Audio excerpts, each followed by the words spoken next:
Strategi saya sih tetap nomor satu adalah servis, Pak. Nomor satu adalah servis. Apapun yang terjadi kalau servis kita nggak bagus, pasti tidak laku, Pak.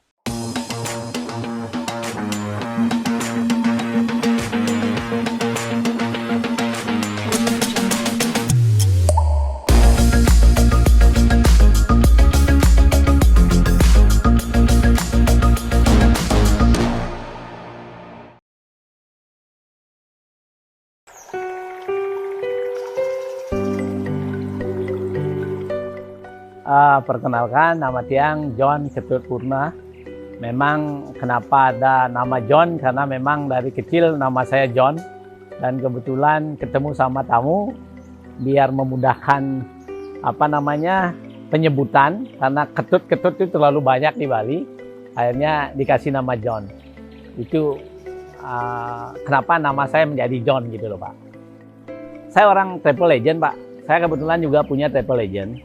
Nah, ide dari spa ini karena waktu itu dari tamu saya sendiri terlalu banyak untuk spa, Pak.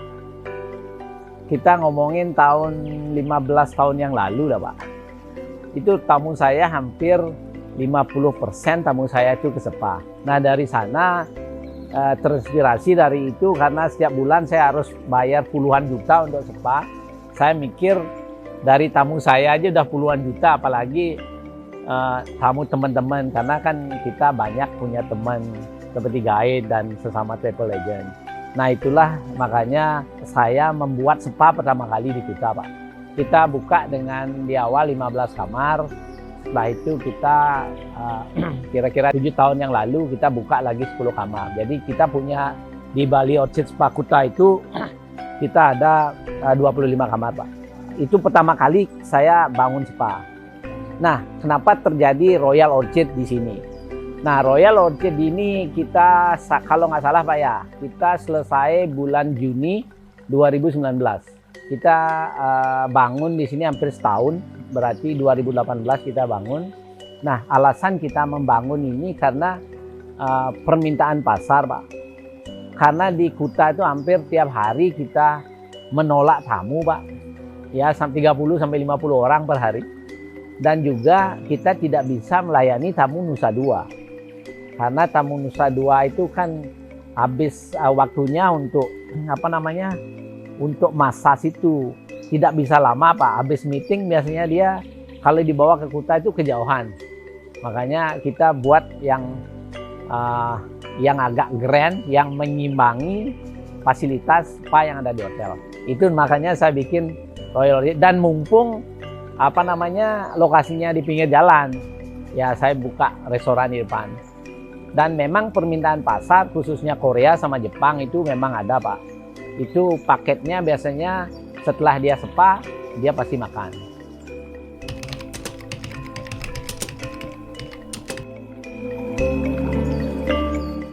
Ya, sejak awal kita buka spa itu kita concern sekali dengan servis, Pak. Servis, baik itu kebersihan, baik itu keramah tamahan, baik itu bagaimana cara mijet kita. Pokoknya saya bilang dari depan, dari reception itu harus ramah. Semua tim harus menyapa semua tamu yang datang. Sudah itu kebersihan di dalam benar-benar harus bersih, Pak, biar sesuai dengan standar spa. Kita mungkin lebih punya fasilitas, Pak. Kita ada sauna juga di sini. Ada sauna, ada ada sauna, ada jacuzzi, dan ada VIP room. Yang VIP room itu juga maksudnya begini, khusus untuk tamu Korea sama Jepang. Kalau biasanya kan kalau tamu check out itu jam 12 siang, Pak. Jepang itu Korea itu flightnya malam, kira-kira jam 1 jam sekian itulah. Memang seperti itu, jadwal flight itu memang malam ya, Pak, hampir pagi pesawatnya. Nah, untuk mengisi kekosongan itu kan dia tinggal di mana gitu loh. Bayar day use di hotel mahal ya, kita siapin juga VIP room di situ, Pak. Itu really concern juga bagi dia. Maksudnya semua aktivitas tamu itu saat dia waktu kosong, dia memanjakan diri, bisa makan yang sehat, bisa tidur, masih tidur di kamar yang nyaman, Pak. Itu mungkin yang membedakan kita dengan spa yang lain, Pak.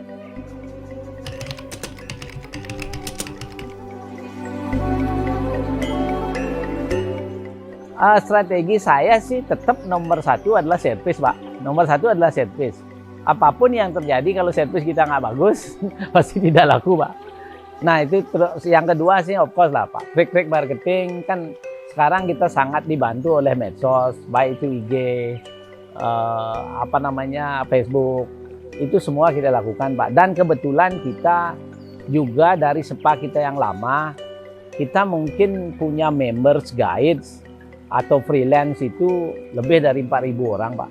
Dari yang pernah ke kita itu kan kita kumpulin semua itu, semua database, kita jadiin members.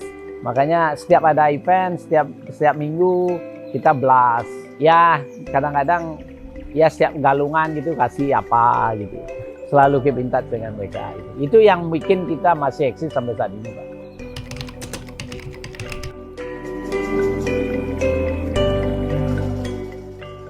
Kita lebih banyak di organik sih, Pak. Karena gaya hidup orang itu kan biasanya kalau dia sudah spa kan gaya hidupnya sehat. Kita lebih banyak ke organik. Salad itu semua organik karena saya ambil bahannya dari kampung sendiri, Pak. Saya tanam sendiri. Jusnya gitu kan, kalau seperti lemon juice kita nanam sendiri di kampung, itu tidak ada spraynya. Makanya kan ya kita bisa garansi lah bahwa ya makan sampai terus pakai infused water itu aman bagi kita, Pak. Itu konsep di awal, Pak. Memang sih saat pandemi seperti ini kan agak semua amburadul jadinya, Pak. Kita akan menata lagi untuk kembali ke tujuan kita awal kayak apa gitu. Sekarang kita kan tamunya masih belum menentu nih, Pak, kalau untuk restoran. Kalau di sini untuk di spanya sudah saya bisa bilang oke lah, sudah bangkit 50% lah untuk di sini. Kalau di Kuta saya udah bilang 70-80% sudah masuk, Pak. Kalau di sini baru 50% pick up-nya gitu loh.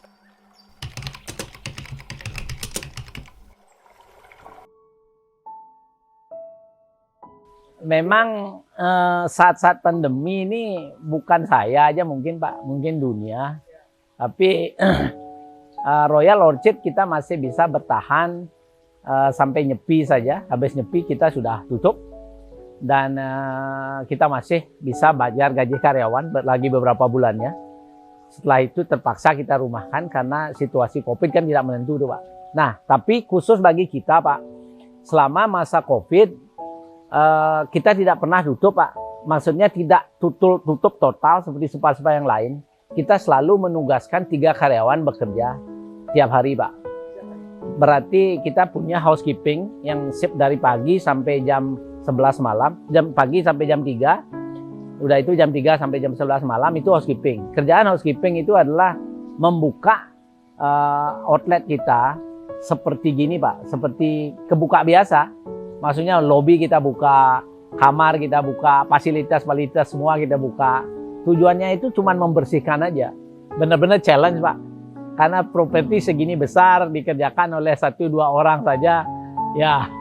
Tapi syukur, Pak, masih kita begitu buka sekarang per Januari ini kita sudah siap. Cuman karyawan aja kita ya harus mencari-cari lagi karena setelah 2 tahun sebagian karyawan ada kerja di luar negeri, ada kerja di luar daerah. Ya sekarang kita udah tarik-tarik lagi, Pak, untuk kerjasama kita. Tantangan saya sebelum membangun ini, kayaknya semua pengusaha juga tahu, Pak. Karena kita sudah di pariwisata dari tahun 90, Pak, udah lama banget. Udah hampir 20-30 tahun di pariwisata. Tantangan pariwisata yang paling ditakuti dulu itu adalah bom, Pak. Nah, terus yang kedua adalah kayak gunung berapi. Nah, itu sudah kita pikirkan, semua pengusaha itu sudah berpikir bahwa bom gunung berapi itu maksimum 3 bulan sampai 6 bulan. Terus juga tamu juga masih ada yang datang, Pak. Nah, COVID ini benar-benar out dari pemikiran kita, Pak. Saya yakin bukan saya saja, out dari pemikiran kita ini. Coba bayangin, Pak, 3 bulan tutup, 6 bulan tutup, 1,5 tahun tutup, 2 tahun tutup, baru buka, Pak. Coba, ini sudah tahun lebih loh, Pak, dari sudah baru buka. Nah, makanya ini yang benar-benar Yang menurut saya kalau kita bisa lewat dari COVID ini, kita akan survive Pak selamanya.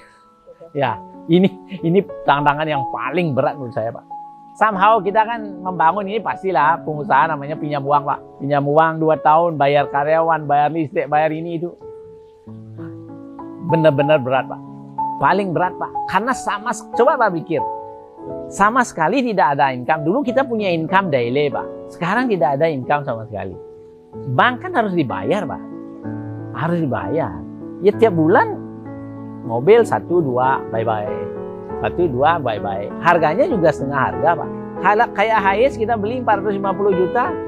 Kemarin jual berapa tahun 2018? Cuma 250 juta Pak. Sorry to say, saya hampir 40 mobil, jualan mobil Pak sama COVID. Ya, habis mobil saya Pak. Ya.